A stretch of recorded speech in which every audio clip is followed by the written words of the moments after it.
Ndio maana Yesu akawaambia wanafunzi wake, akasema sasa ninyi, unaona, akasema ninyi, sio wote, ninyi maombi yenu ni hivi. Kwa hiyo alitoa kwanza formula kabla ya maombi yenyewe. Oh haleluya, oh haleluya. Na ninyi pia ninaamini kabisa kwa moyo wangu wote, mlikuja hapa, wengine mmetoka kule, mlipofika hapa mkakuta namna yenu ya maombi imefutika mbali kabisa. Na wewe kama ni waifata, ukitoka hapa leo, hata kama ni watu umekuta kwenye nyumba ya mtu wanafanya maombi, na wewe ukaanza maombi, si mnaomba pamoja, watagundua wewe sio wa chama kile.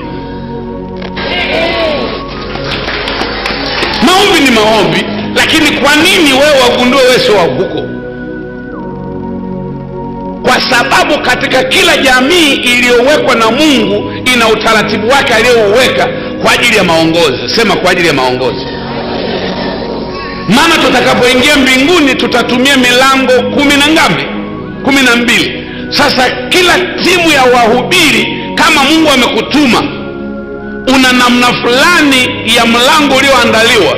Kwa hiyo maombi yako yanafanana na ule mlango.